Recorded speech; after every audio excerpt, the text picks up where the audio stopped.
is it. This is the show. I am live now. This is Delta Tango Mike. Thank you all for joining us, because we got some cool people in the Discord. And tonight it's going to be Tom Laroc and DTM. We're going to kind of battle a little bit, huh? How about that? It could be like a battle.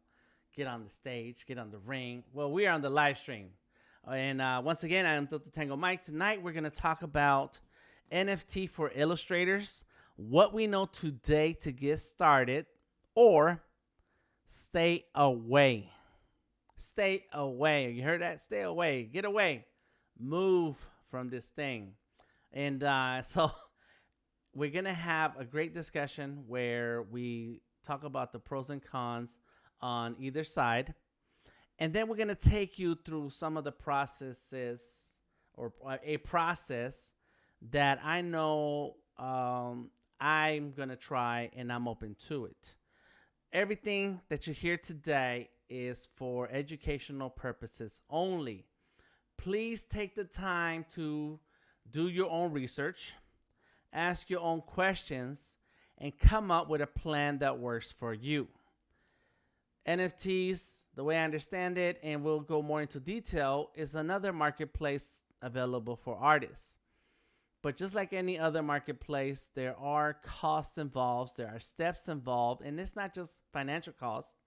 It is also knowledge, information costs, time costs, and you're going to have to invest to understand the true costs for your process. So please, please, please take the time to watch this whole video, listen to everything that we're going to talk about, but also understand that at the end of tonight, at the conclusion of tonight, it is basically me and what I'm going to do. And everything we agree to, Tom and I, is because I'm going to do something. Not because we're telling you to do anything. This is not an instructional video to tell you what to do. It is an instructional video to show you what I am going to do. DTM, Delta Tango Mike. This is my art career. This is my art. This is my story. And we want you to learn from that. All right? So without further ado, let's go ahead and jump into the next screen where I have a cool picture of Tom. Welcome, Tom. How you doing, bro?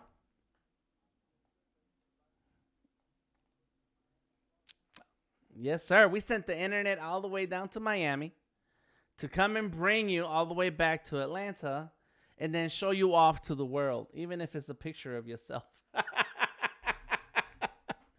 Nice, nice. Yeah, that's it, huh? That's how it works. Or what is?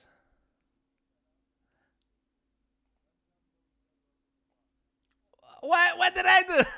What? Oh, the picture.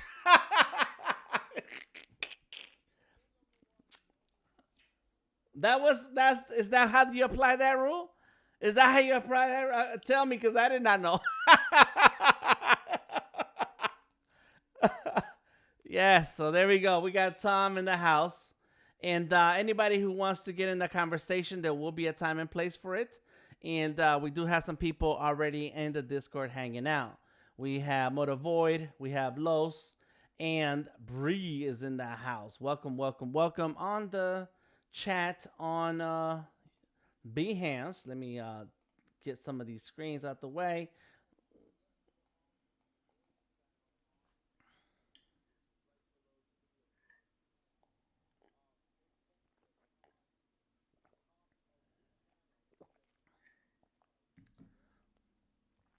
They can they're on Discord. Yeah, once they're inside the Discord voice channel, there's windows with our pictures, and one of those windows is the video of what's happening right now. Yeah. Hey, Christine in the house. Thank you, thank you, thank you. Give a shout out to everybody already joining us on. Oh, you can't hear Tom, huh? Oh, I'm sorry. There you go. There it is. There. Sorry about that. I'm glad somebody said something. Golden Rose says something. What up, though? Says Golden Rose. Odari in the house. Welcome, welcome, welcome. All right, so now, Tom, please tell us who you are And where are you joining us from? Because nobody heard what you said.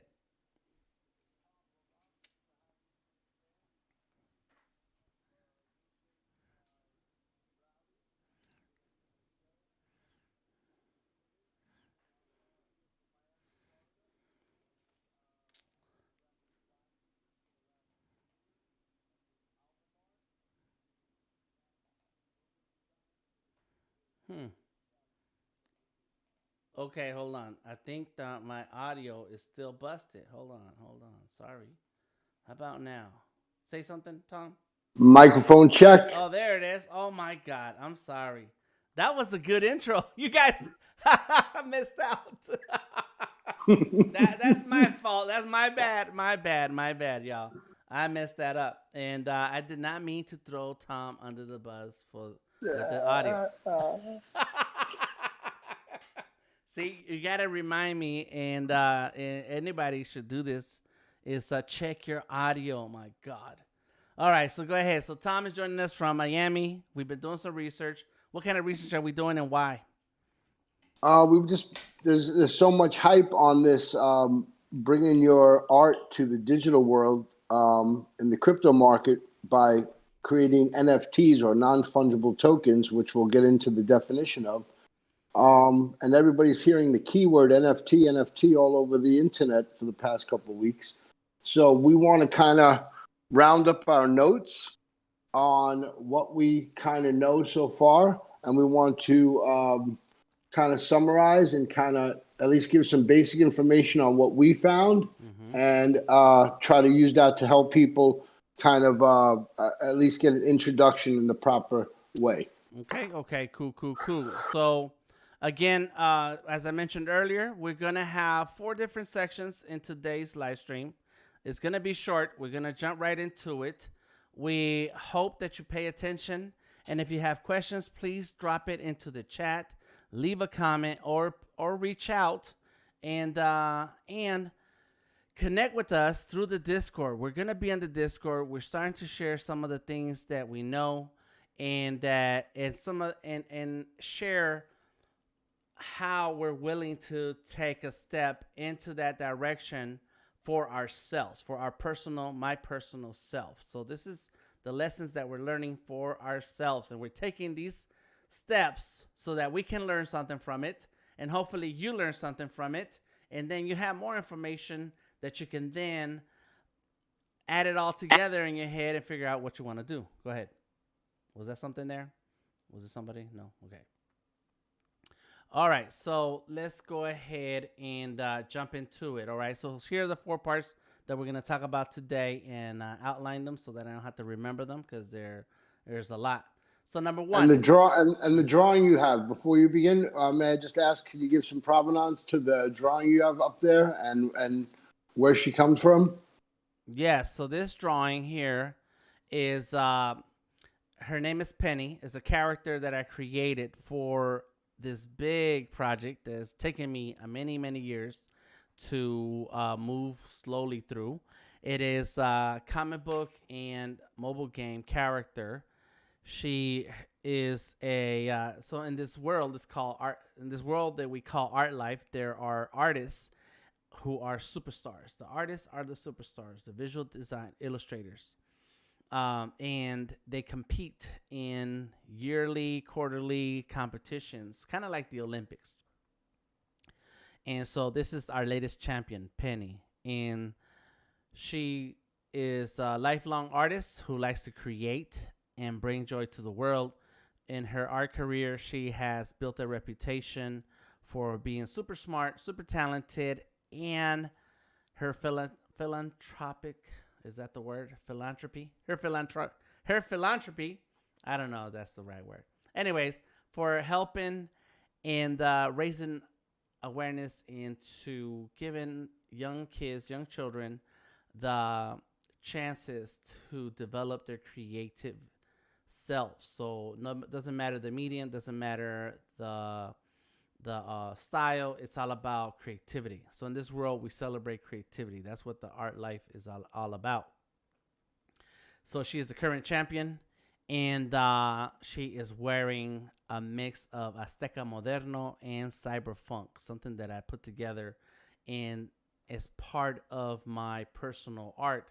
So at this moment, this character is at the intersection of my creative exploration and my personal work, which is a theme that I call Azteca Moderno, modern Aztec. And if you know anything about me and you heard my story yesterday, then you'll know that I'm Mexican. My parents are from Mexico. I was born in LA. I'm very much culturally connected to the history of Mexico and the past, in the mythologies, in the histories, in the stories, and I bring that with a modern twist, and that's why I call it Azteca Moderno. So all of that is here together. I streamed this live a couple weeks ago, and I did this drawing. It started as a sketch. This particular post started as a sketch. I have many more drawings with this character that have to do with the story, but I did a particular drawing with this pose, and it was in pencil, and I have it in my bedroom hanging up on the wall. And it's really small. It's really this little. And so I took a picture of that sketch, brought it into Fresco, and then I did the digital illustration. Once I got finished with Fresco, I brought it into Adobe Illustrator, which we are now, and I started to add some of these highlights and gradients and colorizations that were not there when I first did the drawing. And tonight I'm going to finish this piece and add a background, find a way to add some effects so that it has this finished look that we're going to use the final output tonight to while we talk about this NFT. How's that? So why are you so skeptical on NFTs, Dan? All right, there we go. Here we go. Let's get started. All right, so my wife told me to not say the word scam, so I won't say it. But listen. The moment that I started to hear about this NFT stuff, what was your first thing that you thought, or your first thing? All right, my first thing was, oh no, here we go again, another game to play, another game to get artists involved into spending money. And unfortunately, there's in my experience, I've had the experience of being involved with going through lots of hoops and what is it that the people who run and they jump over those bars when they're running, whatever. I've had to do a whole lot of things to get myself to a professional level as a creative, as an artist. And we will define what NFT stands for, and I should have spelled it out in here, and we will talk about that in a second. But as soon as I heard about it, and then with the context of art and cryptocurrency, I said, here we go. There's cryptocurrency has been a thing that people have speculated for years now. There's been a gold rush towards it, and they're running out of customers.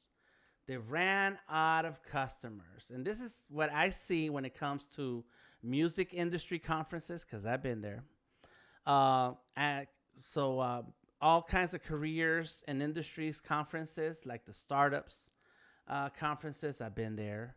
I want to say like art and animation conferences where these places sell you on the dream. And going to music, Tom, I've been to these places and these conferences where they're like, oh, there's so-and-so producers are going to be on stage talking to you, and you can meet them and sell them your project. There's meetings and going on all day. I think it's called like speed dating and so on. And so tons of people, hopeful people who have talent and skills, but they don't have the means to connect with the movers and the shakers and the deal makers. They come and they show up and they spend hundreds of dollars. Of course, we have not done this in a year and a half because of the pandemic and all, but They spend hundreds of dollars for a ticket into these places so they can meet these producers, distributors, etc., and hand them their demo. And at the end of the day, the only people who benefited are the hotel and the convention centers who book these places. The only people who benefit are the promoters who put together this event, and the vendors who might have made money off of the people who showed up. Everyone is spending money, and this is some of the same things that happens in the galleries.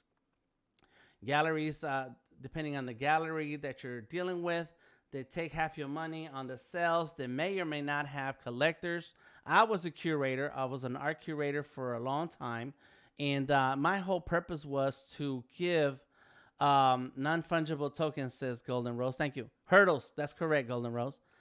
I spent many years as a curator, and I spent a lot of my own personal money to put on these events. My wife spent her personal money out of these events. Sometimes I don't even know where she pulled the money from, and later on I found out it was from her 401k, and it made me mad because like we're putting on these events to give artists a space to show their work. We wanted to give emerging artists a place to bring in their work and showcase it and share it. But then at the end of the event, it turned into a big party. People came, people hung out.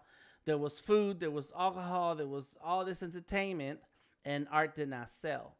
And so then that helped me understand that I'm doing art for the good, but there's a business and a market for art that I don't know about, that I'm not bringing and connecting together. And to me, that is where the benefit to marketplaces come into play. And so there are galleries that will represent you, but only if your art fits their clientele, meaning they already have clients and collectors that are looking for this art. And so if a gallery does not accept your submissions, they don't want your work, that's because they don't have a client for that type of work. They have a specific number of clients and collectors who know what they like.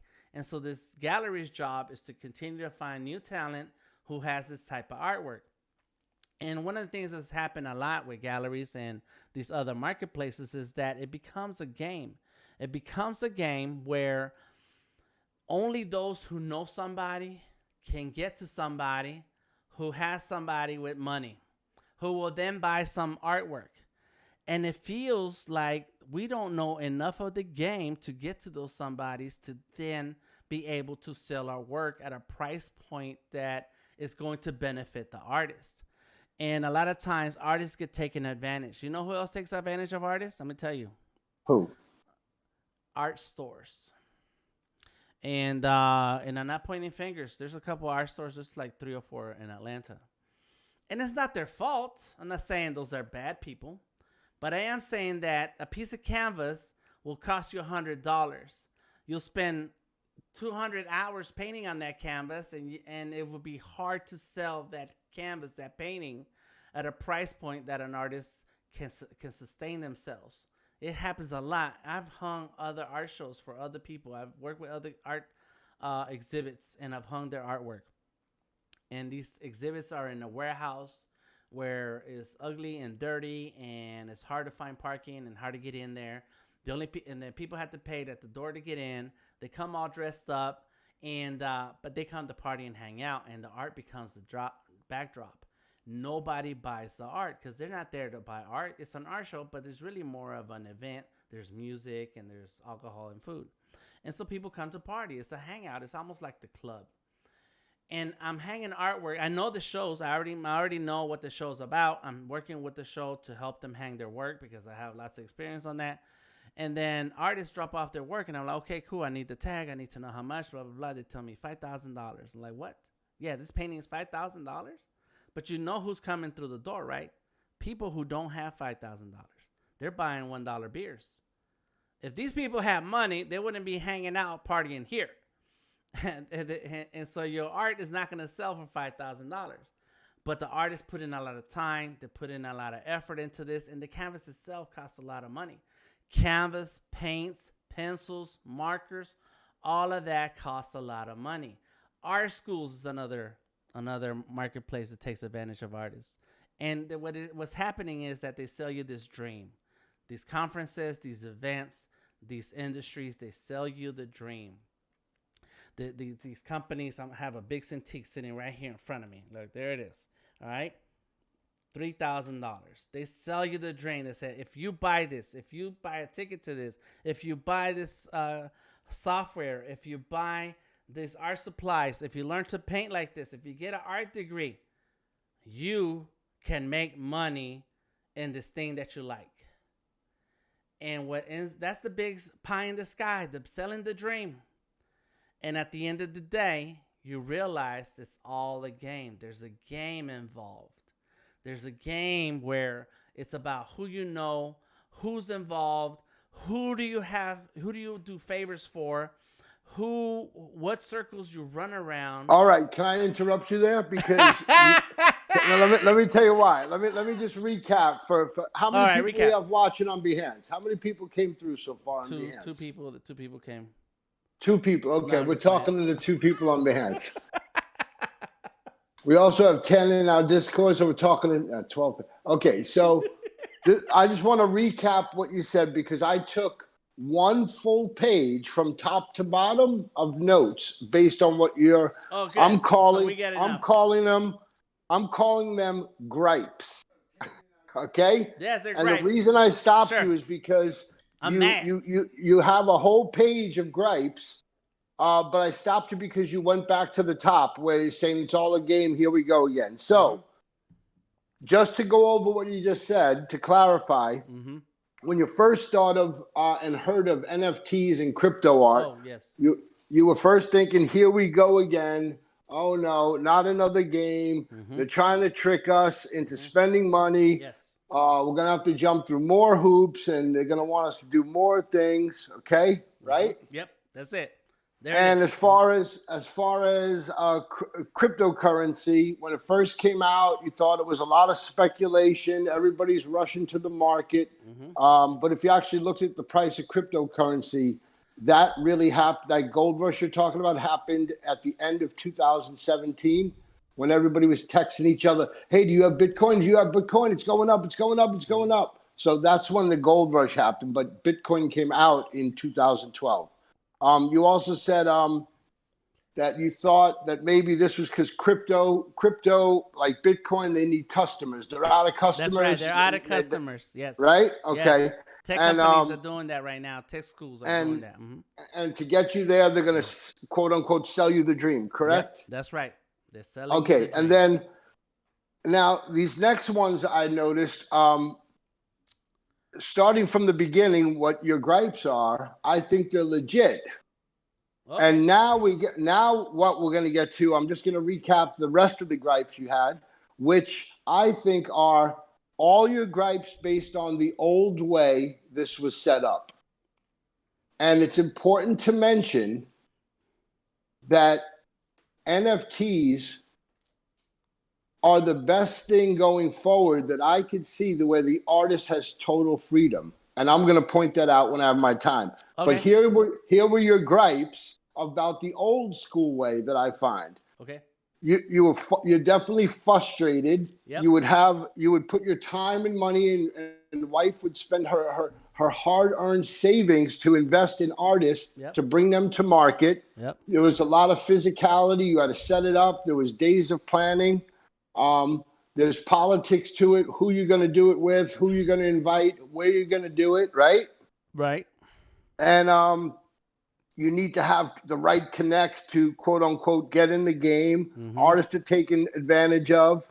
Art stores are taking advantage of artists because the prices are just like astronomical for just something as simply as you said, like a canvas. And then when you have these art shows, the artwork has to be priced a certain position, and half the people you have in there are friends and family, and the art is off-priced for the audience that you're actually presenting it to.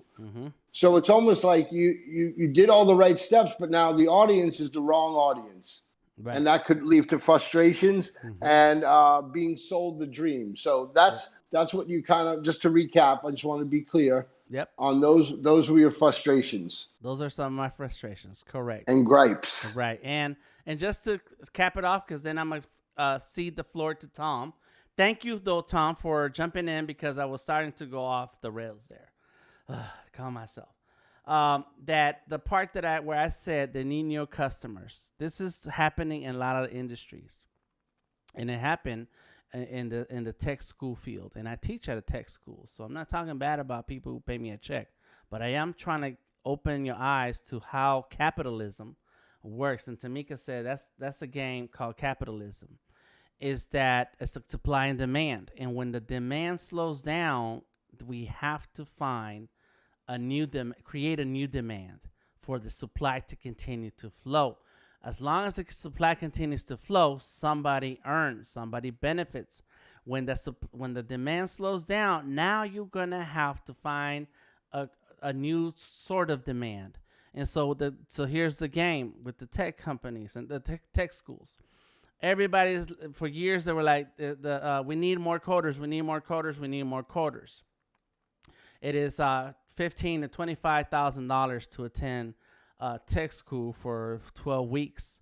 Immersives, they call it. You go to school every day, and then at the end of those 12 weeks, you graduate, and some company will scoop you up because there's a big demand for coders and developers. Well, we went through that swing, and if you understand the culture behind tech bros, you will have noticed that those were all the tech bros going through that school. And then as time goes on, they're like, okay, we still need more coders and developers. The industry needs them right now. Google and Facebook is still hiring, and they need people. And so then you start seeing the changing of those people who go through those schools. And the opportunities now is not you need $25,000. Now it's like you need to qualify for credit, because the people who had $25,000 to invest in their career, they're done. You already got those. They're paid and they're gone. So now you're like, oh snap! I still need to make $25,000 a quarter. How do we do that? Okay, we provide credit. And so then you saw that big wave of people. So that you need that demand to keep flowing so you can make money. And so what you do when the demand slows down, you change the qualifications or the requirements, or you flip the game in a way where it's like new again. And so then the tech company now's got all this group of people. The last time that I was in a tech school before this whole thing craziness, and maybe months right before that, I walked in on a class. I saw what was happening. Actually, I saw a group of people hanging out together working. And they all had these bright blue laptops. There were MacBooks with the cover on them. And I was like, who gave away the MacBooks? I want a MacBook, and I'm just being funny, but I know a lot of people, so they accept me for being the clown that I am. And they're like, oh no, so we're part of this, I forgot the word. Anyways, and so we were given scholarships, and the company who paid for the scholarships provided the laptops. I'm like, dang, they done ran out of customers. Like now they're just giving it away, and there is a big stink about it where you sign away a percentage of your check once you get a job and you hit a certain salary, and so now you're paying with credit that with your earnings that you're giving credit that you will pay for this education with some of the earnings that are possible in the future. So now these schools are taking a chance on you, saying, I hope this person graduates out of the 12 weeks, and then we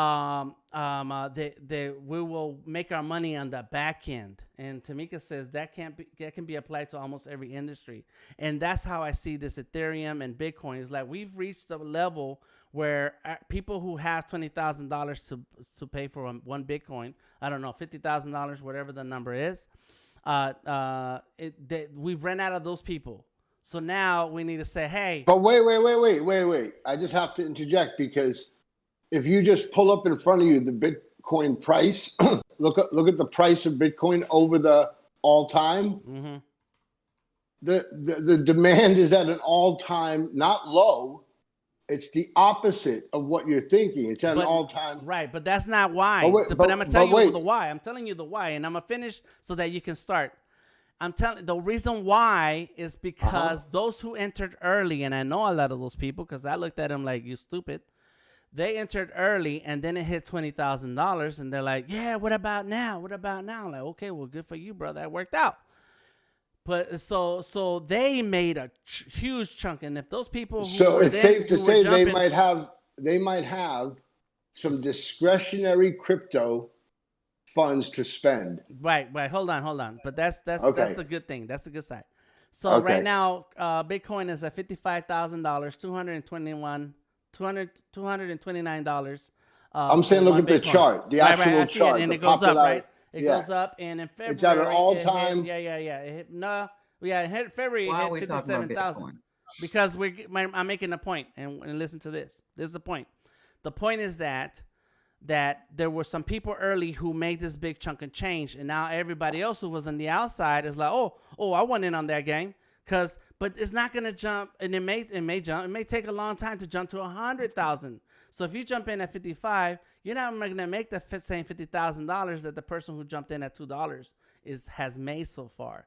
But we're selling. No, but if you double your money, if you're saying it's at 50K and in a year it's 100K, our parents would have jumped over backwards to see that you could double your money in a year when they used to put big chunks of money away for 20, 10, and 30 years. But that's not just my to point. Get. Right. But I'm saying that's the comparison. Well, that could be a comparison, I'm sorry. But that is not my point. My point is that we need new customers. And what the jump that you're seeing is new customers. The we is the Bitcoin, is the industry. Any industry you pick. But if the industry saying we need new customers. And so now they're enticing new customers with all these different games. But Bitcoin's not a company. There's no marketing. There's no marketing team behind Bitcoin. There's no ads for Bitcoin. It's not a company that's marketed. Well, okay. It's a network, decentralized, that's run on many computers. Yeah. That's like right? saying but I'm just saying. That's like people who say it's not an MLM. It's not an MLM. MLMs are illegal. Yeah. You can call it whatever you want to call it. You can define it however you want. No, that's a fact. The point that I'm making, the network is that's what the network is. And Bitcoin, nobody's wanted more to exchange their money more than this month for Bitcoin. It's the highest price it's ever been. So that deflates your argument that they need quote. They is not even a they because it's a network. Correct. It's not a company. So it's not an industry. I will give you that part. It's not a they, but it is but it's a new wave of customers. It's not the same people. And that's my point, that it's a game. They're just changing the game. Somebody's changing the game. Somebody's adding something new to something old to just continue the same capitalistic. But the people that changed the game had us creators in mind. Well, then that's where the positive and the plus side is going to come in, and you can then break that down however you want, because now I'm going to give you the floor so that you can have as much time as you want. Go. So what I'm hearing is that more than half of your gripes are based on the old way of doing it. So let's kind of go through them one at a time. As long as you have money involved, it's always the old way. Okay, until today, when we can reveal to people now that you and I went through the step-by-step process to get a crypto wallet connected, which only took 5 minutes once we knew what to do. And once we had the crypto wallet, we could put our debit card in and put in $100 budget, say. And we also, I'll reveal now, with the piece that Dan is doing, we're going to actually post this for the first time in Dan's life and first time I've gone through the process in my life. And we are going to mint this artwork here as an NFT live on this live stream. That's what we're going to do. Go ahead. So, hey, Tom, I'm sorry, real quick. What was the gas price for it? Do you know yet? There's a couple. There's not one way to market with an NFT. There's more like, what are your goals of why you're selling your art? And is it one piece you're selling? Does it come in a set of 5? Is it a collection? And There's then different gas prices for different platforms, ideas, for different solutions too. Which yeah, is what yeah. Tom is doing. Go ahead, Tom. So what we found today is that we kind of play the role of the cynic and the skeptic.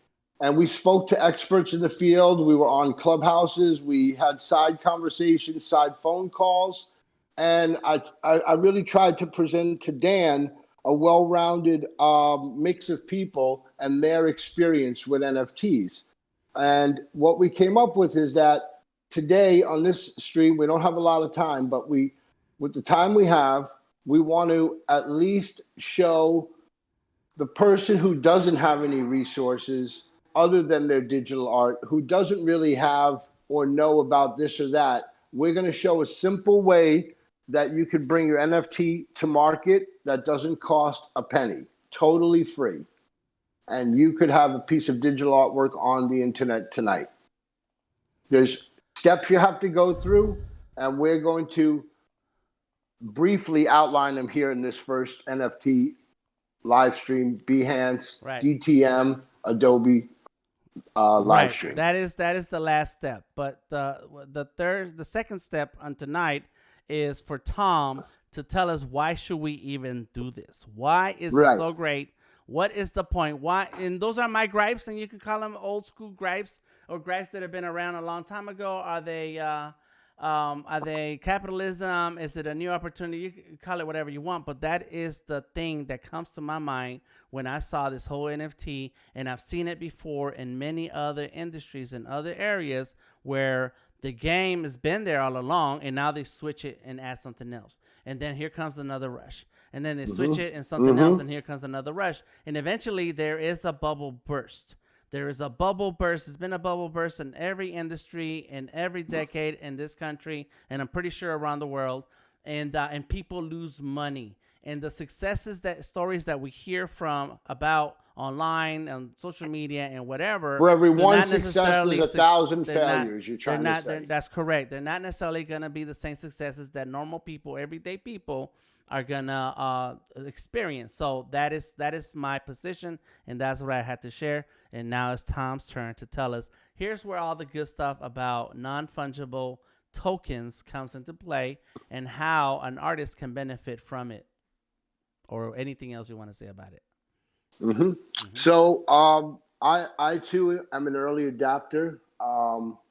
When I was DJing in the early 80s, nobody got it. And I took that as far as I could and had success with it for 30 years.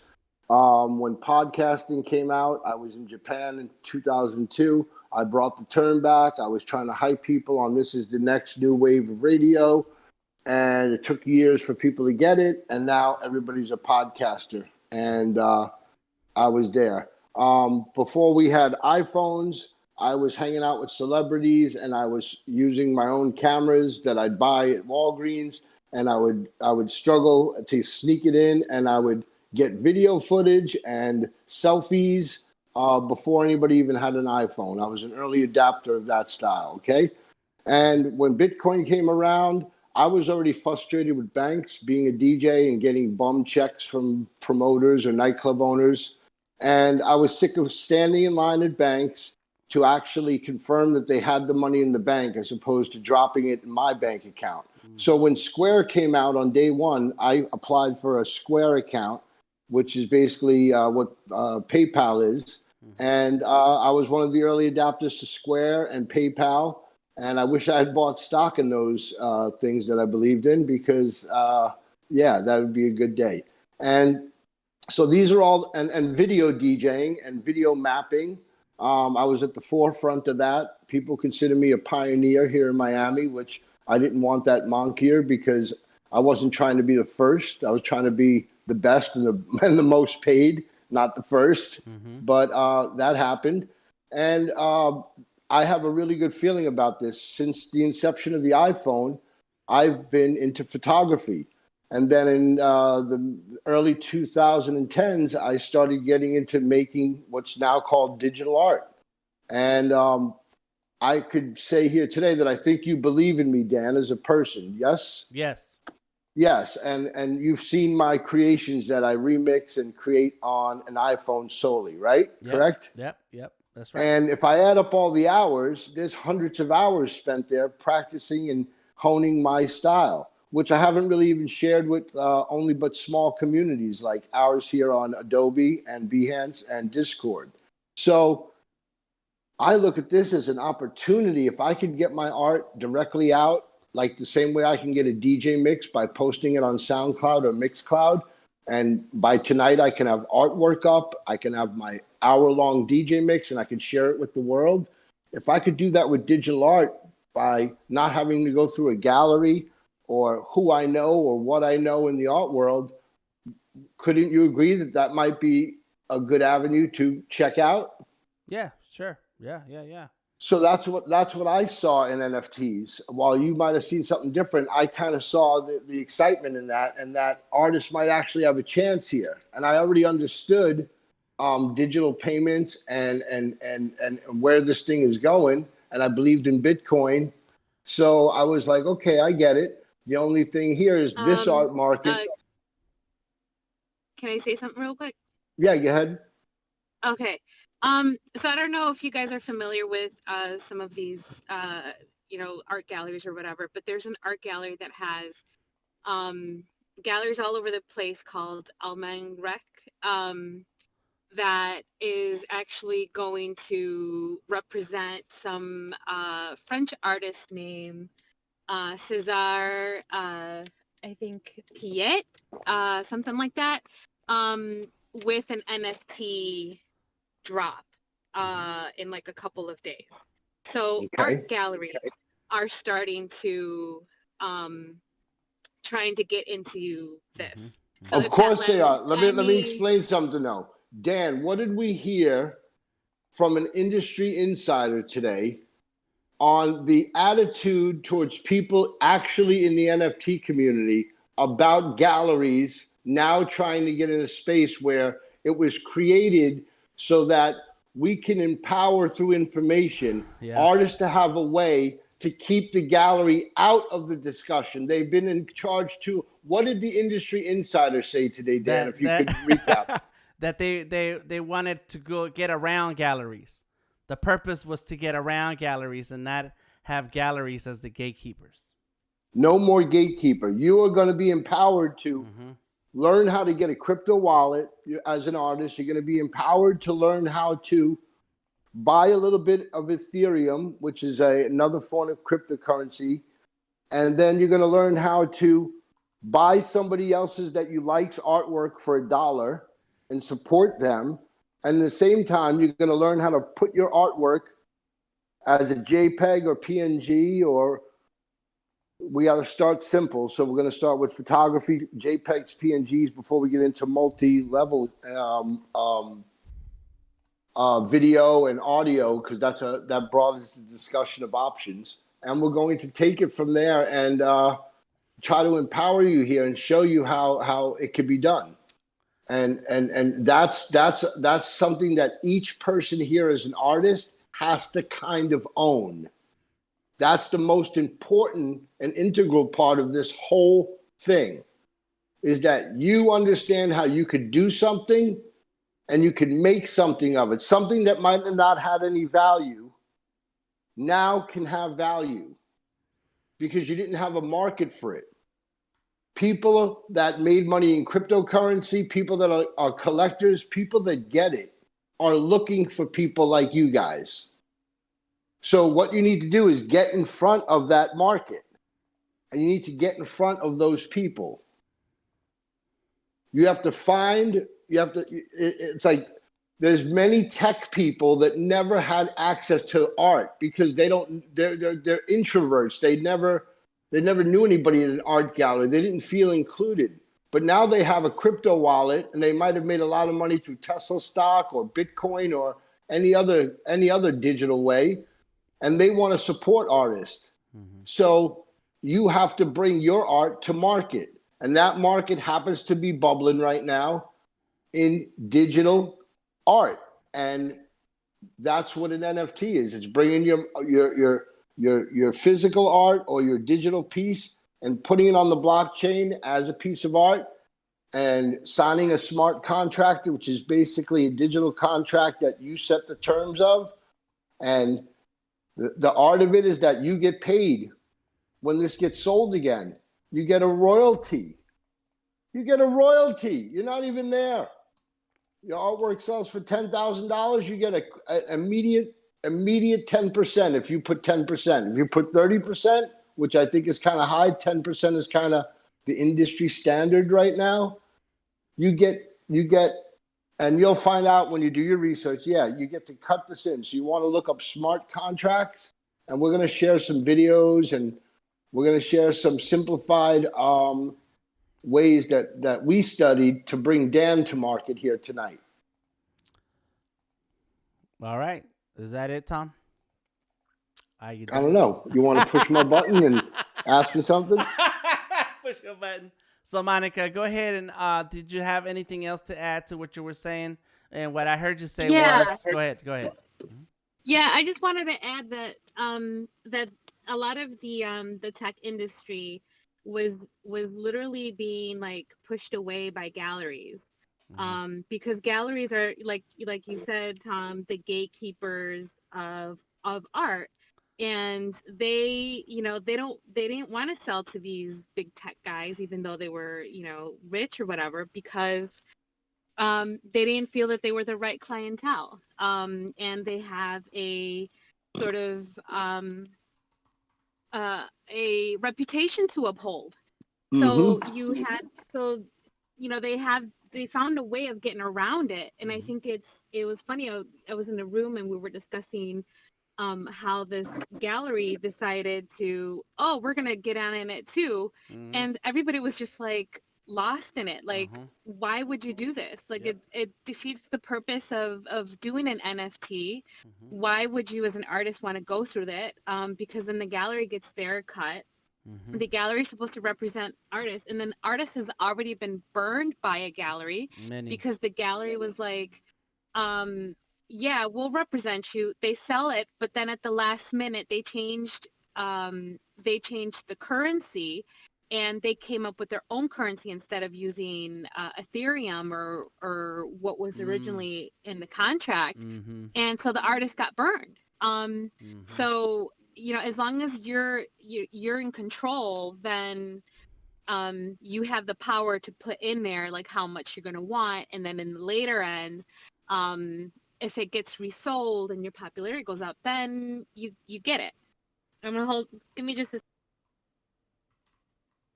We lost you, Monica, or did I lose you?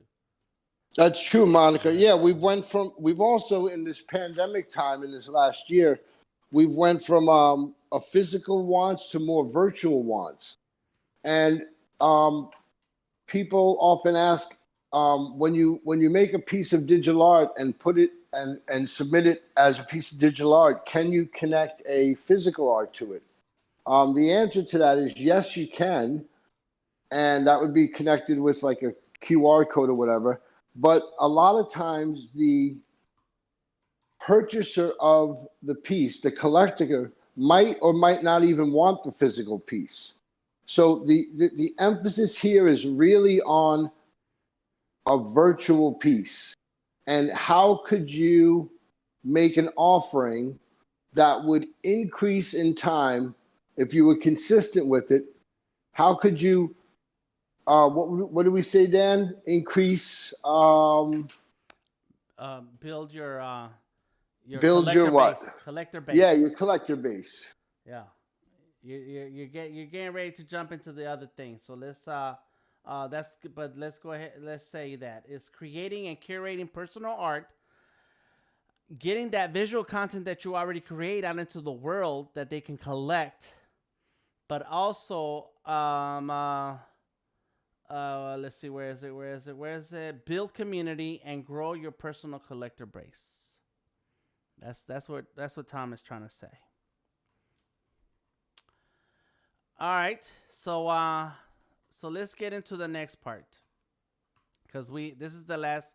We're now in the second half. That was the second quarter, And now we're starting the second half. The second half is all about, and please feel free to jump in and drop a question or a comment in the chat. And we will continue this conversation. It's not going to end here tonight. It's going to end on the stream will end, but the conversation will not. We're going to continue the conversation on the Discord where we will also share a ton of links that you can then do your own research, use your own understanding to make your own decisions.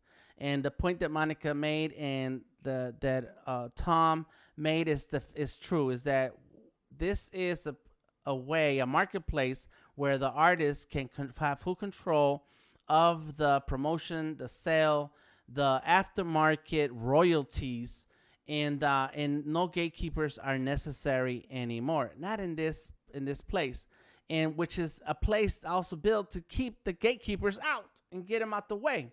So, but along with that freedom comes a lot of responsibility, and the responsibility rests on you, not on Tom, not on Monica, not on me, not on anyone else who's going to share a link. The responsibility of whether or not you make a move on this, whether or not you start your own taking the steps on this path, is on you. So please, please, please feel free to ask questions, get in the conversation, check out the links, look at the videos. But it's important to note it's not a rush. It's not a rush to market. Right. What we're saying is you should have a lane and you have to own the lane. We're not saying rush to anything. What we're trying to do is make sense of it all slowly, calmly, and concisely as best we know from our research. We are not financial advisors. We're not giving financial advice. We're just sharing the story of what we learned and how Dan is taking it forward to actually go through the process so we can see what it really looks like. Right. Go ahead, Motorboy. I thought you were about to say something. No, I'm saying hi, everyone. How are you doing? Awesome. That's cool. That's good. Good input. Thank you. Hello, Motorboy. How you doing? All right. So there you go. Basically, is that please take this as a learning experience, learning lesson, and let's go ahead and keep going on to the next step or the next quarter of this live stream. Let's see. So Presentification got his opinions on it already. Boom, boom, boom. But I was wrong about. So he says, I don't believe this will take off for the masses, but I was wrong about the value of Bitcoin. And then he got a sad face. Don't be sad, Presentification. We're all gonna learn. Elias Gaxiola on Facebook says, I scared. So me too. I'm scared too, man. It's all right. Just don't let them see you sweat. All right. So okay. So here we go. Go ahead. Somebody say something? Was that? No, I thought I heard myself. Okay, so here we go. Let's see this. So I have my drawing here. And I, like Tom, am an early adopter. There were some things that I adopt early, some things I don't. Like the iPhone, I was like, I don't need that in my life. And then 4 years later, I was like, I need an iPhone. But then there's some other things like Facebook and Twitter and YouTube. I jump in early and I start doing stuff. I don't know what I'm doing. I don't know what's happening. I'm just going to be there. Elo, I jumped on Elo. There's some other app too that is similar to Elo where it's no ads, no marketing. It's just they want you to share and so on. There's a few apps that I'm touching on sometimes just for fun. You're on Behance. I'm on Behance. Yeah, it's another thing. You're right. That's something else. That's right. I am Behance. I started streaming over a year ago. I jumped in. I said, cool. This is the perfect platform for the art that I like, and there's other artists here, and so we're gonna build community. So, with that spirit of being an early adopter or just trying to see what happens, I am gonna decide for myself what I'm going to do about this NFT stuff. And the first thing that I did is followed a bunch of research stuff that Tom threw my way, stuff that I just started reading and looking up. And, you know, I have to tell you that the internet is vast and infinite. There's tons of info and then there's trusted sources that you're very familiar with who, when they say something, you're like, okay, well, this person, I've been checking out what they say and following what they say for years, and now I'm comfortable listening to them, and what they say I will trust and believe. But then there's plenty of more context that you can find that will either let you know whether they're right or wrong, and so on. So that's what I did, and I spent a lot of time in Tom mentioned Clubhouse. There's a ton of conversations going on Clubhouse. I think on Clubhouse you can find everything and anything going on in Clubhouse. So please research for yourself. But that's what I did. I said, you know what? I'm going to do it, and I'm going to do it for my own reasons. And what are my reasons? I have a purpose. I have a purpose when it comes to my art.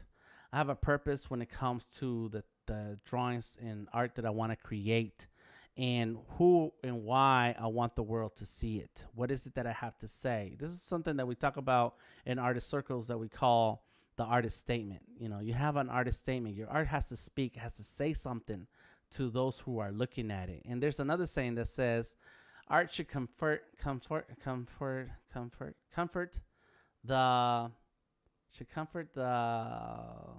dang. It's not, I forgot the word, but something like the agitated, and then it should agitate the comfortable. In any case, it's supposed to be disrupt or it's supposed to comfort. Either way, it should do something. And so I say, okay, cool. Well, my purpose and everything that I do is to build community. That's what we're doing with the Discord. That's what we're doing with the live streams. That's what I'm doing every time I turn on the camera and say, you know what, I got something to say. I want to share it with the world, and maybe somebody feels the same way as I do. I want to grow my personal collector base. I have a ton of artwork. That piece behind me that you see in my live streams is 6 feet by 5 feet. I have tons of paintings that way. Have they sold? Have they made an impact? Have they made an impact? Yes. Have they sold how I wanted to sell? No, but that's okay, because I enjoy the process. I enjoy my art, and I just want the world to see it. So now here's an opportunity for me to build and grow that collector base, the personal art that loves my personal art, and I can share it with a wider network. One thing that internet has done in the past year and a half and is that live streaming has become a #1 form of communication now. For years, and then there might have been, another one of my conspiracy theories is that, the Facebook and Instagram, and then they wanted us to do a lot more videos. So they said, well, let's do a pandemic so that forces people to do video. In any case, sorry about that. That's a little extreme. But the point is that video has become the #1 form of communication today. And so this NFT, Bitcoin, Ethereum, and all these different platforms are reaching a much wider audience, but also a different level of audience. And one thing that the level is people are going from ownership, where we used to want to own everything, to people are more okay today than ever with having just access. So we're moving from physical, tangible, to digital, intangible, but it still creates the feelings. Mm-hmm. And especially when there's exclusivity, only one person has it, right? Then there's certain feelings involved, and they touch upon the emotions that you're talking about. There you go. And I like that. Another reason, and that adds to my purpose, that I am able to find funding for more art. And that's one thing that artists, we all do. We sell a painting, and then we take that money and buy more art supplies. We sell a print, and we take that money and buy more art supplies or spend on more printing. Is that we as artists, we have found ways to do with as little as possible, but yet regenerate our creativity. And that's what I want this to do for me. I also want to be able to buy other artists' artwork. If there's an artist out there, and Tom mentioned the pricing, there's some stuff that's for $1, a physical dollar. It is like 1/100th of a Ethereum or whatever. I don't know the math. Just you figure it out. The point is that it's very cheap. It's like, okay, cool. I'll spend $1, and I am able to participate in this economy that benefits another artist. Kind of not only you, but everybody can participate. Correct. Everybody can if they want.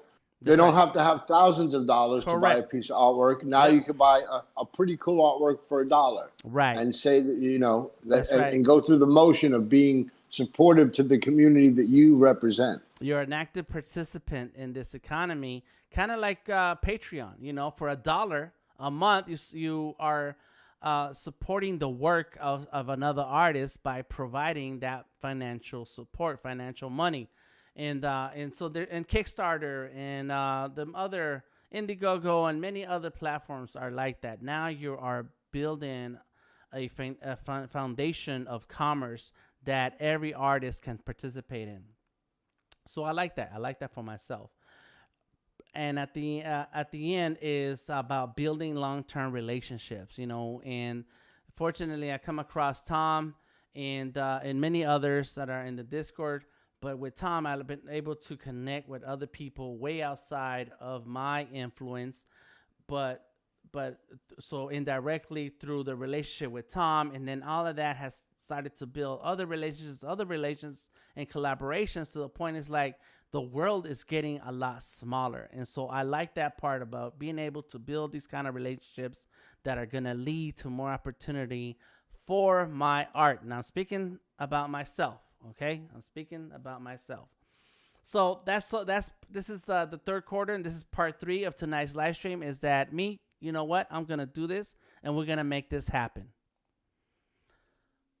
What do you think, Tom? So what are we gonna do here? We're gonna do 2 things. We're gonna, one, and most importantly, post this as your first NFT, and we're gonna take the route of putting the cost, using a platform where there's no cost at all, where it costs actually $0 to post an NFT. There is a cost to posting your NFTs, and that cost, which varies based on the traffic on the internet that day, is called, quote unquote, a gas price. And the gas price could vary. Dan's posting a piece of art right now. It could vary anywhere from $80 down to $8. And that's only for a little bit longer. Around the corner, there's some changes coming, and it'll only cost a fraction of that. But today, if he wanted to post this right now, just like if he wanted to get in a car and drive somewhere right now, there would be a cost to that. If he could afford to do it slower, which is called lazy minting, then he could choose the price or the time that he wants to post this. And when there's less traffic in the day, the gas price will be lower. And that's where we're going with this. So right now, we're going to choose a method on a platform called Mintable, where you could go and buy NFT art with your crypto wallet, or you could sell NFT art and post your art to the blockchain. And that's what Dan's doing now. And the reason we're using Mintable today is because Mintable allows you to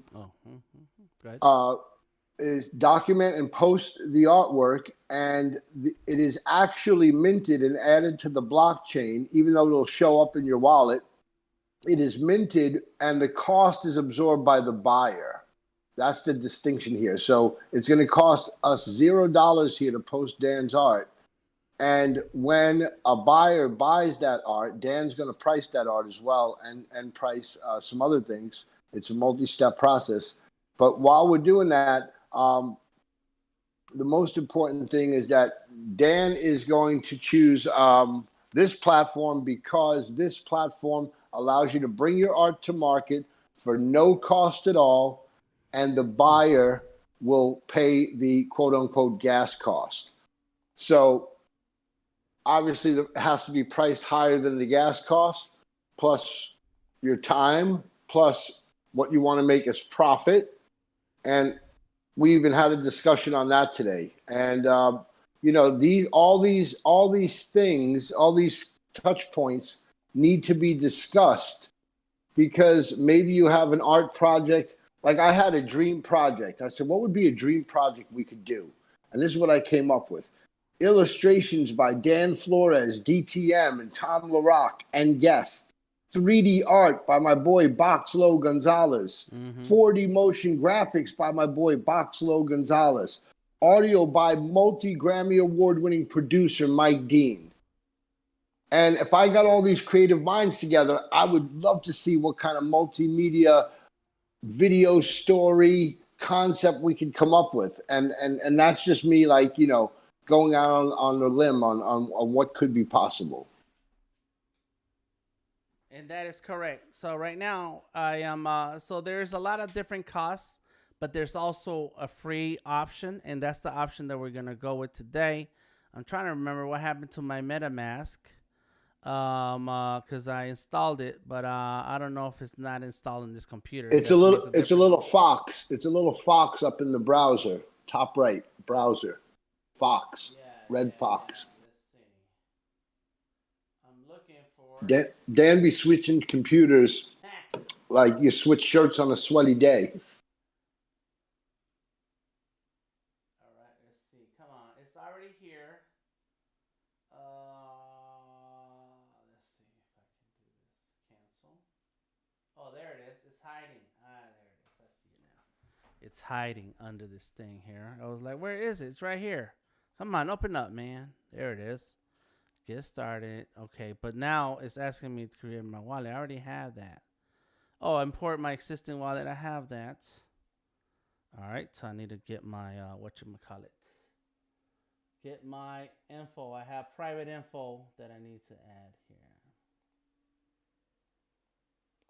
It's, oh, see, right. Boom, boom, boom. Paste it. Gotcha. So depending on where you at, it's gonna ask for certain things. So let me show here. I need to type this out. Hold on, y'all.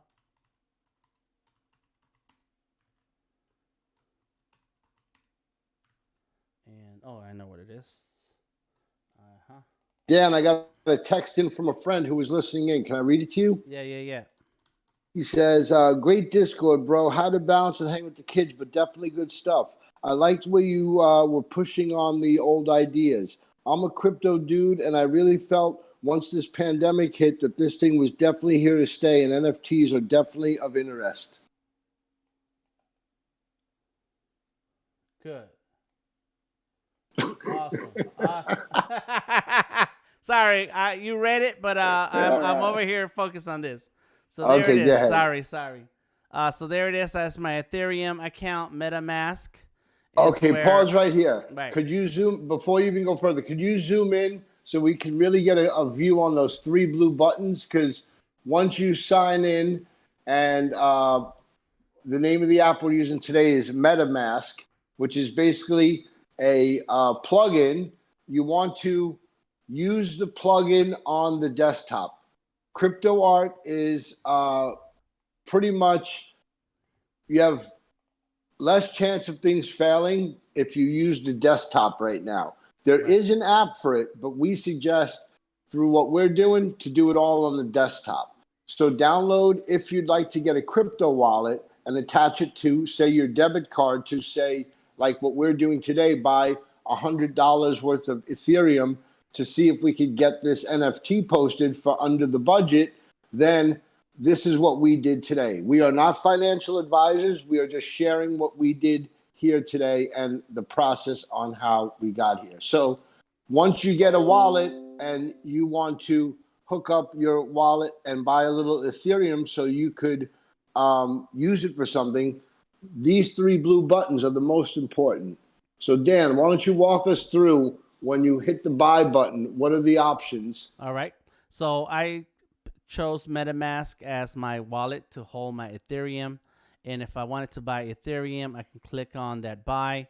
I use Wire to buy Ethereum today. Why? Because Tom told me to, so I did that. But no, because you can use your credit card or debit card to pay for the Ethereum. So then you go through the steps of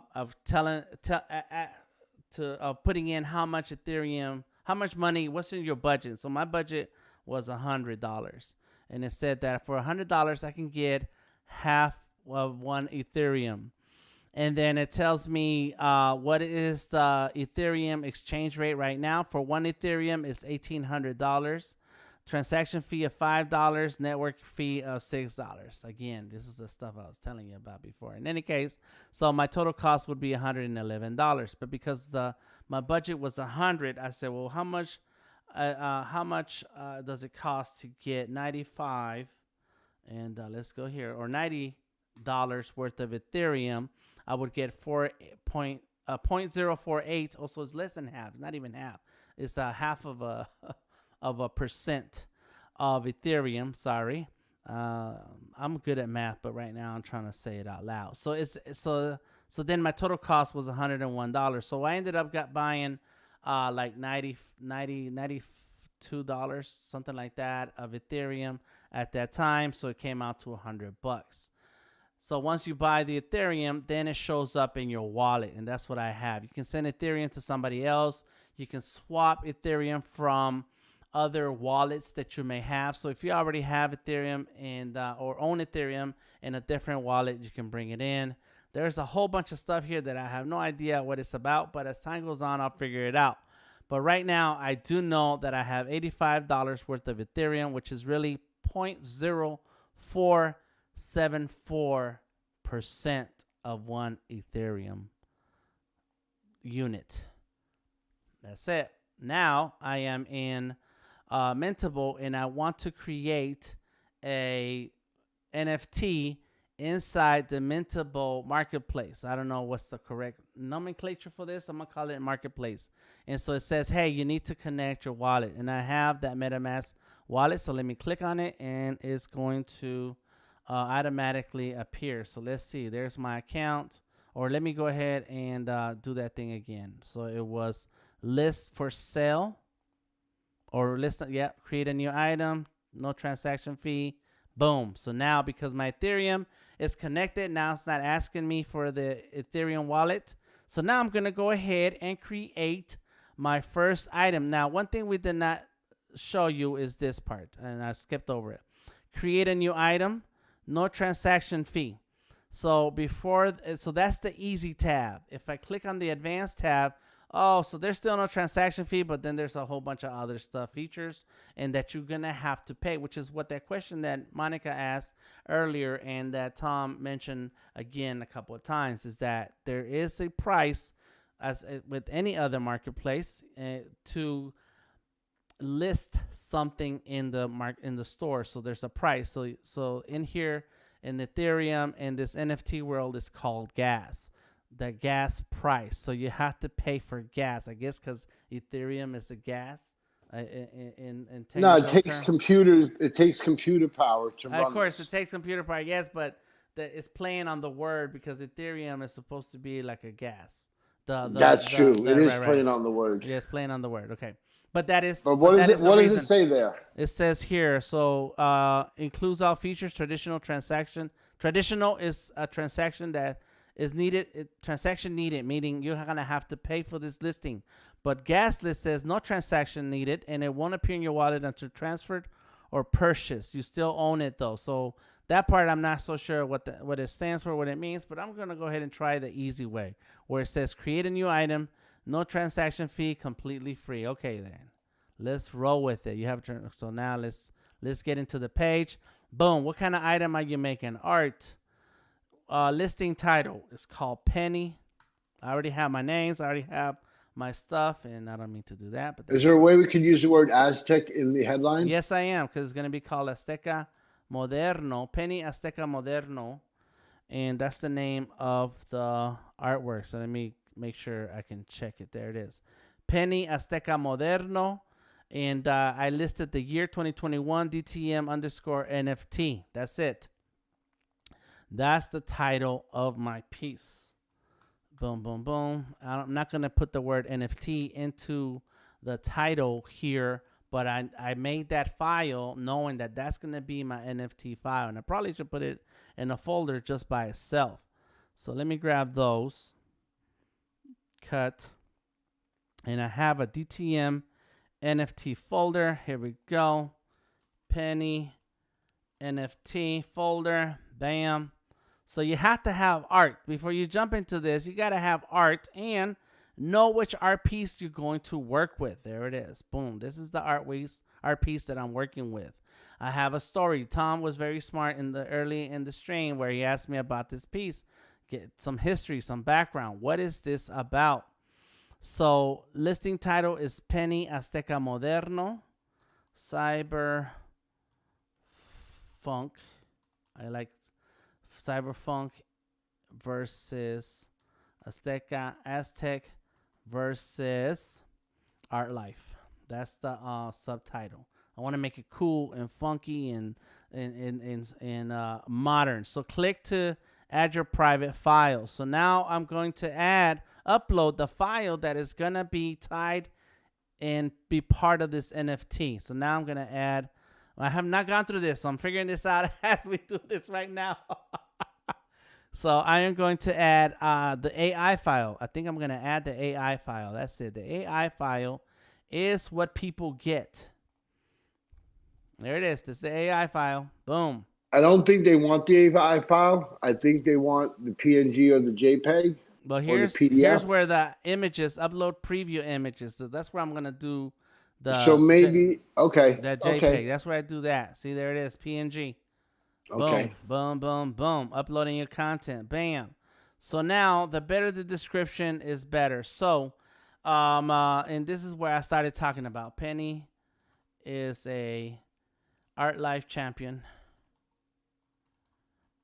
Living in a society where artists are superstars and everyone wants to be top artists top artists. That's great. Penny lives by the Golden Rule Code and serves humanity through the lessons and she serves humanity through lessons and what's the word? Lessons and you said it so eloquently before. Earlier, I couldn't believe it. Lessons and no, she serves humanity by sharing lessons of and I have it because this is the art life. What I read to you, what I said. Read to it you, back. Read it back to yourself from the top. I got you. What I said to you before was stuff that I've been creating myself a long time ago. Penny is an art life champion living in a society where artists are superstars and everyone wants to be a top artist. Penny lives by the Golden Rule Code and serves humanity by sharing lessons of motivation, purpose, creative expression, and there's other words that I can't remember right now, but I need to type it all now because that's it. Once this is done, that's it, right? We can't go back and adjust. Let me look at my website. I have a website where all this stuff is at. And because these are characters. These are real characters that I own. Boom, boom, boom, boom, boom, boom. Build talent. Yeah, when you were saying the story before, I thought for a second you were making all this up. I almost giggled, but you really had the story. You really had the story lined up on who this woman is, and it's also National Women's Month. So salute to all the women here. That's right. There it is. And staying true to oneself. That's it. This character is part of a larger body of work by DTM, aka Delta Tango Mike, and the world he created called Art Life. There. Transfer copyright when purchased. I cannot, because this piece belongs to me. This character belongs to me. It's part of a bigger thing. Bam. Now, here is something that I saw, and we didn't take the time to research during this live stream, but that's because we've been doing this back and forth, looking through things and looking through other listings. And but there is that is something that you're gonna want to do, so you kind of understand how other artists are pricing and posting their work and what goes along with that. And so auction with buy now, which is very similar to, sounds like eBay, right? Like that's like an eBay thing. That where, and I never done eBay. I never bought anything by eBay. I never sold anything through eBay. And but as far as I know, it's like there's an auction for every piece there, unless you hit that buy now button and boom, you buy it straight up for a particular price. So I'm gonna do that auction with the buy now. I want to start my bid price kind of high, because my buy now, I know how much I want for this, and I want $1,500. Is that a good thing? Is that a bad thing? That comes down to you. Let's hear everybody's opinion. Can we quickly? We don't have a lot of time, but can we quickly hear everybody's opinion? Somebody, or anybody that has opinion. Go for it. Go for it. You can't. What are you gonna lose? You can't lose. Someone's gonna buy it, and if they don't want to buy it, then they won't buy it. But correct. $1,500, do it. Correct. You know your value. You know your worth. So do it. I'll do that too. I'll put something up for $1,500. There you go. See what happens. My start bidding price, I'm gonna make that $500, so that it's already at a third of the price for the bidding. And so it'll go through auction, and so there it is, auction length 12 hours. So that's something different right there. Well, let's click on the box and see how many options are on there. 7 So days. what are you guys doing? Putting art up for sale? Yes, putting art up for sale. And I mean, what happens if I do fixed? Fixed, it just stays that way. There is no auction, and it just fixed. But if I do auction, then it has a time limit. What happens when it doesn't sell? We're gonna find out. But then there's also an auction with the buy now, or just a fixed price. So let's double check and see what that means. Mintable, fixed price versus, or look at that, contract, fixed price contract. What's that? Oh, that's something else that we're gonna get into. And so you have to figure a couple things out to understand. Don't forget to give yourself 10% royalties afterwards. Yeah, so I'm sure there's like more screens that have to happen here, because that is something that has to go, which I'm going to also add in the rights and usage, where how do you say it? NFT holder has the right to reproduce. No, to own the AI file, and but no. And put parenthesis original source file. All right, original source file, but no reproduction rights.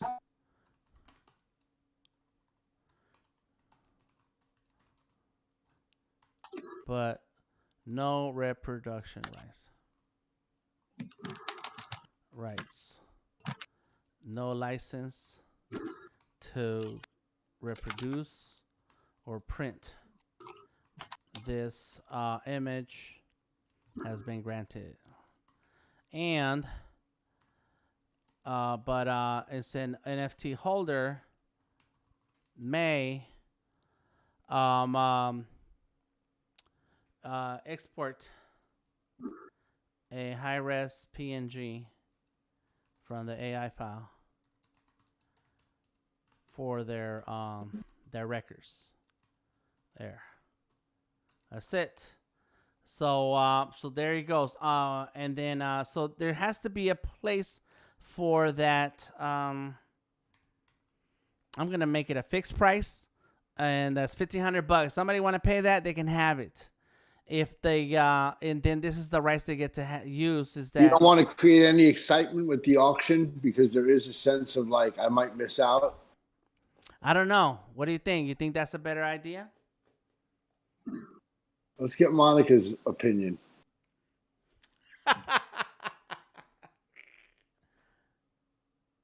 You're silly. Are you doing just one?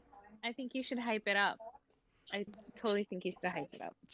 Hype it up. Let's do 7 days. Yeah. Hype it up, and that way it's something to to talk about and stream.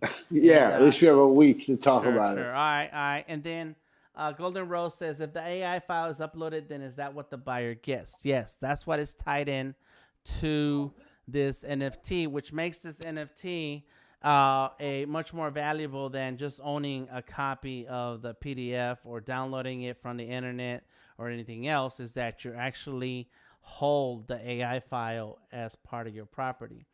And but this is your opinion really right now, because Right. we haven't actually done this process. So who what knows? Dan's saying is kind of, he's going with his gut on this, and that's totally fine, because if you don't get your feet wet, then how are you going to get across the river, right? Right. So that's And- what we're doing here.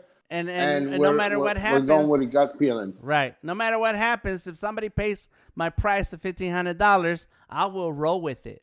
And so this is what's important, is that if the bid price hits at least $500, then I'm gonna roll with that. If somebody buys it now $1,500, I'll roll with that. Whatever the outcome is gonna be, I'm willing to gamble with these numbers here. And so you have to be okay with yourself at that point. You know what? Since I'm talking that way, let me make it $750. Should we put provenance in the description that this was created in front of a live audience on Adobe Behance yes. This art, for 1,000 Yes. people? yeah, art That should, piece that'll was add value to it. created live on Behance. Adobe Behance. Adobe. No, you're right. Yes. No, Behance Adobe. Behance was created live on a Behance stream with on a Behance. That's what Over I 1,000 live viewers. They Gonna don't be- need to know. on a They won't Behance know that stream that's with Adobe Fresco On what date? And That'd be Adobe cool if you could put the Illustrator. date. Illustrator on let me type in this Illustrator. Oof, kind of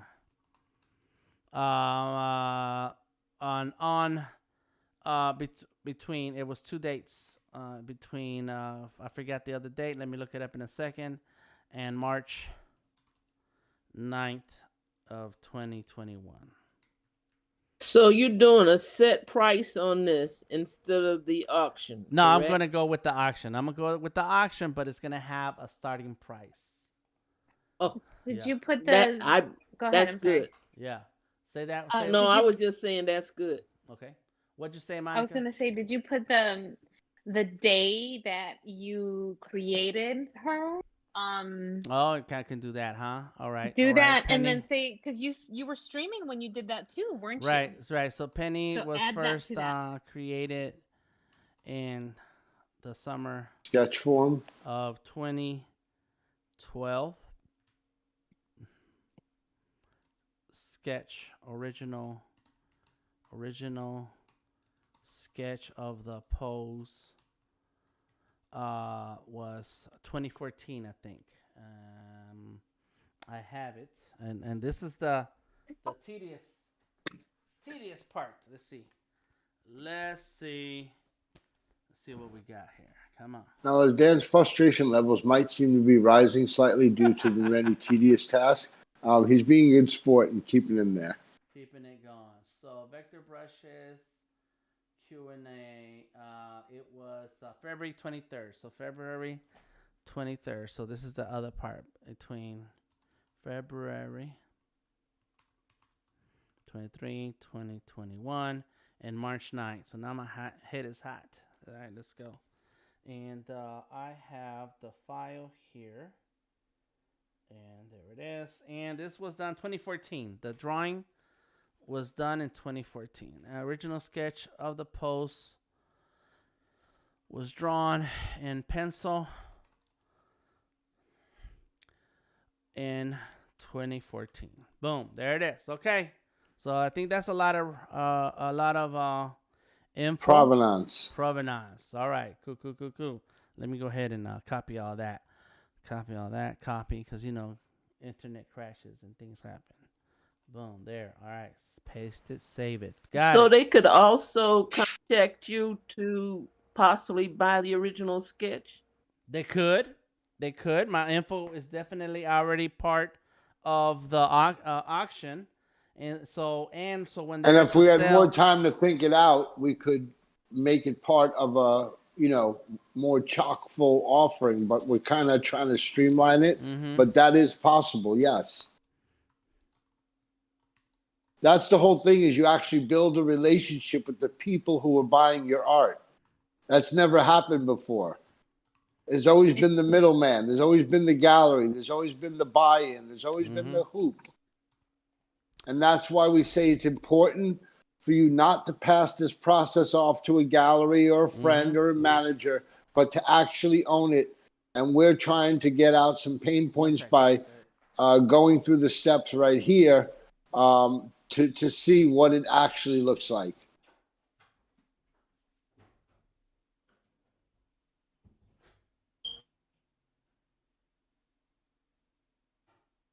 Yeah, I worked with a gallery one time, and one of our places that we would do art was at hotels.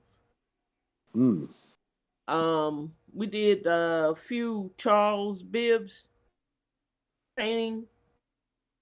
They must be really nice clientele. You had to make sure your frames were actually bolted to the wall. And you know what the art of selling your art digitally through an NFT is that this is the first time where there's no corporate pressure for you to do anything except what you want to do. There's no client to please. There's no guidelines to follow as far as somebody pointing you in the direction. You're the creative director. You're the marketer. You're the person who's built up a social media presence over the years. And this is kind of like one reason why it all can come into play. Basically direct sales. Yes. To your, what do we say? Collector base. Yep. Yes. And so like the couple out of New York, when they went through their apartment, they had a bunch of dollar art that they invested in, and now it's multi-million-dollar art. Right. Yep. So here we go. Let's go ahead and click on list this item, and that's gonna make it official. Motorvoid asked, did I sign it? Like, yep, I signed it. And what I also did was on the file, and I still have the file open here. Don't re-click on the button. Just a quick point. You click the purple button once, right? No, not yet. Oh, okay. You didn't click it yet. No, okay. Not yet. I added all my contact information into the file. So when you open the file, you get to see all my info that is already here in this file. So there it is. So whoever has the AI file will have my info already inside the AI file. My signature is in the PNG. So there it is. Boom. Okay, now I'm going to click that purple button and say list this item. Are we ready for this, Tom? Maybe go to the top of the page and just read it over from the very top. Make sure you didn't miss anything there. All right, cool. What kind of item are you making? Art. Listing title, Penny, Azteca Moderno, a Cyberpunk versus Azteca versus Aztec versus Art Life, to the illustration. Good answer. All right, there it is. And is there a place you already put up your own bio here? No, I think that's gonna be in my account. Maybe the next page. Yeah. Because right now I haven't done much here. I just created the account and that was it. I didn't go through. Keep going. To figure out other things. So there it is. Boom, boom, boom. Got this piece. Auction list item. And so hopefully there is a place where it says the is that this website that says you can let's see, royalties. Yes, there is some royalties listed. So there we go. List this item. You're about to win one transaction to the blockchain. Just sign a message in your wallet to mint and list this item. Proceed. There it is. Sign. There's something going on here on this screen. Boom, boom, boom. Contract. Go ahead and click on sign. Got it. Bam. Congratulations. Screenshot. And then, yeah. Yeah. Got it. Boom. View your item. And there it is. Delta Now, Tango Mike. wait. So wait. We're on what? We're on Mintable. Mintable. Yep. And we should be able to see if your artwork is searchable now. All right, Mintable. All right, let's do a quick search. And, how do you spell Azteca Moreno? Yep. Aztec with the A. Moderno. Yep. And so I just shared the link on the Behance. Let me go ahead and put it up. You can go gasless. Thank you, Connie. Connie's in the house. So there it is. Connie is online. Y'all go ahead and click on it to look at it to make sure it's there. It is a real thing. I don't see it yet. Let's see. It says tops token ID edition 101 5% royalty on secondary sales. That's already part of the deal here. I did not have to click on that or make that happen. That's already there. Maybe that is changeable though, but we don't know. We're just trying to get to market right now. Correct. Which is another element that I like here versus physical art, even when you do merch, right? And is that you create a piece. It's there. It says Golden Rose. Preston notification says it's there.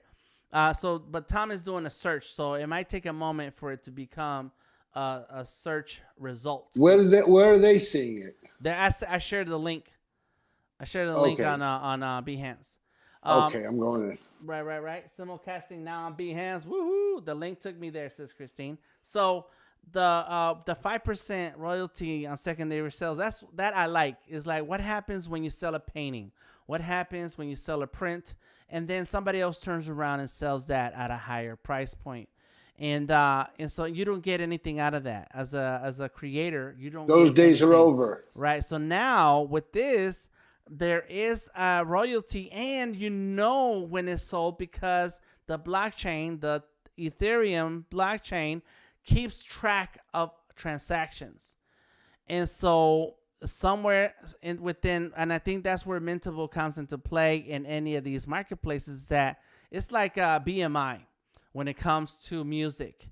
They keep track of the times your music is played, and they collect the royalties and then send it to the musician. I get royalties from the acting that I've done. So every 3 months I get a check from SAG-AFTRA. I forget how you say it. What's the name about? It's the Screen Actors Guild. And so I am a member of Screen Actors Guild, and the acting that I get royalties from, they send it to me every 3 months. And so there it is. This is a good thing here that I like to see when it comes down to NFT. So let's see. There's nothing else to see that says vote on this item. What does that mean? Vote on it, rank the vote, rate this. I like it. Okay, cool. And then what next? How do you feel about this NFT? It's beautiful. I'm just clicking on things. Oh, look at that. I must buy. Underpriced. Sure. Innovative. Yeah, why not? Boom. All right, there it is. Bam. What does that say? Buy now. Click to reveal. Ethereum Day 2. Oh, there's some other junk. All right. Cool. Dan, now that this is posted, should we go back on back to the main page of Mintable and support the community by picking like 3 artist artwork that costs like $1 each and at least support them? You want me to spend my Ethereum money? Oh my God, Tom. Yep. Oh my God. Why is Tom? Yes, go ahead. Let's sign in with your wallet and then buy some Ethereum, some artwork. Let's do it. You should Let's do it. Okay, hold on. Let me copy this. Let's see. It's searchable. It comes up. And is your bank account attached to your account, Golden Rose?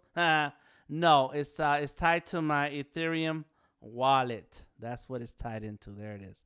All right, so let's take a look at some art. Look at. I like character art 2D. And let me see. I gotta find something I like. Free fall. Like this is $99.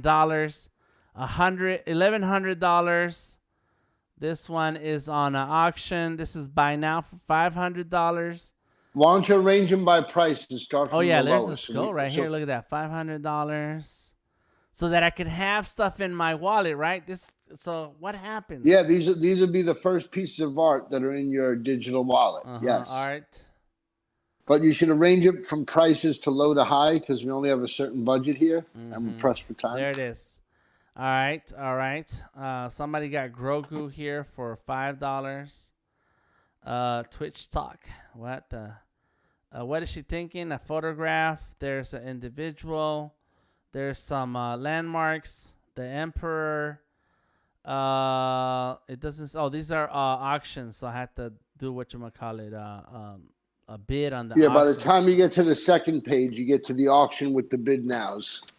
So art 2D. Let me see. 2D. Oh, you know what? The word Mexican, right? That's something that you looked up. And I forgot to add that into the description. Well, Aztec is where I got one cool Aztec? piece of Aztec art. Yeah. Oh, look at this. El Chavo. I like that. All right, let me look up Aztec. Let me do Mintable. And look up Aztec. There's only one, and that's $123. What's up with this person? This art piece was inspired by pre-Columbian clay stamps found in Mexico. A local LA artist was exposed to the local art community through an inner city program in the heart of LA. So Mintable Gasless is the store, and the seller is Matli Arte. They want $123, which I cannot pay. I don't even have that much. And there it is. That's pretty cool. How would I follow them? Could I review? Just give them a thumbs up. They have no reviews, stores, listings. All right. When you click on the listing, next to the little purple thing in the very center of the screen, there's a little mail symbol, and you can send them a direct message. Yeah, I see it right here. There's it's right there. I can send them a letter. That's a direct mail. Love your work. Let me just say, love your work. I think that's what I'm gonna do today. Just leave messages. I'm not gonna buy anything. There you go. There you go. This one is $2.15 though. I may do that. There we go. That's it. Why not? Grab Why that. not? Yeah. Why not? Chavo del Ocho. Let's just buy it now. What's gonna happen? Who is this person? Cocote. What's he got? What's this person have? They have La Chilindrina and El Chavo. That's pretty cool. Now, how much is the other one? $5.35. But I like El Chavo. That Chavo is better looking. Now, this is something to keep in mind too. Is that I have artwork like this that I could probably throw in here for $15. I'm not up against that. And this is a conversation that Tom and I had. Is like, I don't want to sell my artwork for $10. Like, I'm against that type of mentality in the real world right now. So why would I post artwork that is way underpriced for my current market? But I think that like what if you had success selling a piece or many pieces at the price that you listed today for $1,500? Do you feel that after you were able to sell some pieces and make good on your time and effort spent, that maybe you would release 10 posters for maybe $1 a piece down the line for people that have supported you, and now at midnight on blah, blah, blah, blah, 4th of July, you're going to release 10 pieces, and those 10 pieces are only going to be available for 15 minutes, and there's only 10 of them, and they're $1 a piece. And the people that get them can either keep them and be happy they have a piece of artwork from you, or if market calls for it, they might be able to sell that for a pretty penny on the resale market, of which you will get a royalty as soon as they sell it to whoever they want to sell it to. You get a royalty based on the number and percentage that you put in that you require as a royalty. Yeah, I think that's it. I think that this is a classic example of what of how many different ways you can go about it, and in different promotions and marketing, and it goes into that work, the amount of work. And Tom is just sharing all his ideas right now, but that's exactly what you're gonna have to do to see some level of success and interaction and engagement with your art on this whole different market. And so not only are we just listing just stuff for just a list, but also listing and then running different ideas and things with everyone and strategies to then be able to say, hey, I'm doing a drop of 15 posters I'm doing a drop of all the characters of Chavo del Ocho, and those are going to be priced at $15. And it will not be the AI file. And just looking at the ones that I saw here, even with El Chavo, it says, is it copyright transfer? No. Is it downloadable file? No. I made my file downloadable, and it's an AI file, but then I'm asking for $750 minimum. And this person's selling theirs for $2.15, but they're not letting you download the file. However, it is resellable. So there's very many different ways in how to structure this idea to help work for you. So there we go. And I'm checking my so I left a couple of messages. That's what I'm going to do tonight. I did leave a couple messages to the people whose artwork I saw, and I'm going to continue to connect with more Mexican, Hispanic, Chicano artists and see how that goes. But in the meantime, I'm checking my page. There's my listing. It is a starting price of $750. It's a mintable gas list store, and I think that extra 7 cents is some of the charges that's going to have to happen. Even though I did not pay any charges to list, the person who buys it will have to pay some of the cost of what it took for this listing and marketplace. Let's see my earnings, and this whenever I make sales. My NFTs, there it is, displaying my token. Oh, that's my my NFT there. It has my token address. I don't know how that works from whatever, but we'll figure it out. Can you check your email or your account to see if they sent you any sort of confirmation? Yes, no, but somebody else said send me a message. No, that's me in my account. Oh, my email that is that it hit. That I'm just saying, maybe you got an email. Right. We can just kind of share. Everybody don't look at my emails. Let me see. We ain't looking. I forgot what email address I used. Let me look here. There. Boom, boom, boom. Boom, boom, boom. Yeah, or maybe in your messages in the Mintable app. Yeah, no, nothing in my Mintable app. It just shows the 2 messages that I sent out. That's it. That's what's in here. Okay, cool. Well, there it is. That's a step in the direction of my minting of NFTs and your first piece of digital 2D art. Yes, I will learn more from this. I will learn. We'll come up with some concepts and ideas on the kind of art that I post, the kind of art that I make available, and big tie-in. There should be a big tie-in that brings my collectors together, people who want to be closer to my art, closer to my mission, closer to my purpose, and build a community around that. That is my goal. That is my purpose, and that's why I'm taking these steps to make that happen. Any last words, Tom, before we finish for today? No, this was a good stream, and it was fun getting all this information out and starting this conversation going, because it's happening in a lot of places. It's happening on Clubhouse specifically. It's happening across Twitter. Mm-hmm. It's happening here on Discord. And I'm happy that we could help give people some information to make them see their own way on how this could or cannot help them in their futures. There you go. Awesome. All right. So let's let us know in the comments or join the Discord. Let us know if you have other questions, if there's other things that you'd like to know about it, because though we may not have all the answers, we will definitely keep looking for more information that's going to make us smarter on how to tackle this marketplace that is blowing up. Big ups to everybody who was here tonight. Big ups to everyone who participated. Let me check my notes so I don't forget. We've got over 300 people come through on Behance, and we have over 90 people live with us right now. Beautiful, beautiful, beautiful, beautiful. I do want to touch on a couple of things, and that is people today are cool with owning abstract virtual digital things.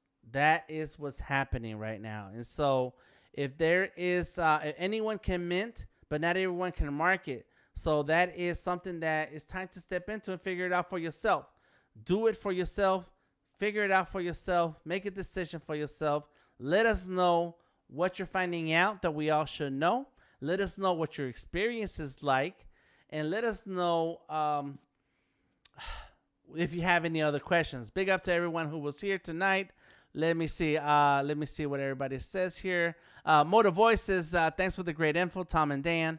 Golden Rose says, thank you, DTM, because I've waffled back and forth on whether NFTs are worth it or not for, say, instance, for someone like me. That's why we did this live stream, because I am just like you.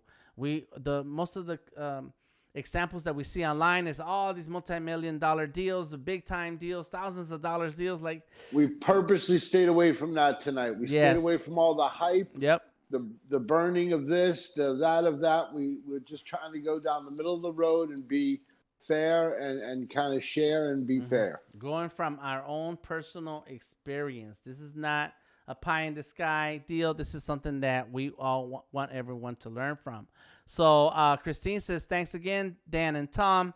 Thank you, Christine, Motor Void, Golden Rose, Deep Panchi, Monica. Let's see who else was in the house. Personification was in the house, and Tamika was in the house. And I hope everybody learned something. Everybody thought it was good information, and hopefully we're able to all succeed in our creative careers. That's what it's all about. What's up, Angela Avila? Thank you for stopping through. And I think that is going to be all. All right, this is Delta Tango Mike. Thank you for joining me today in this live stream. Do find me Instagram, Twitter, or Facebook, Delta Tango Mike. Reach out to us. Tom, he is on Twitter, The Nice Filter. And Tom Laroc is his name. The music that you heard in the beginning of today's live stream was by Tom Laroc, big ups. And the video you saw at the beginning of this live stream was by D. Flynn. So stay tuned for more. We'll see you tomorrow. I got a lot of stuff to share when it comes to art and drawing. What's crazy is that I also received my little Apple pencil tips, and I didn't talk about them yesterday. I forgot. In any case, see you soon. Stay tuned for more. And we'll see you next time. Yeah.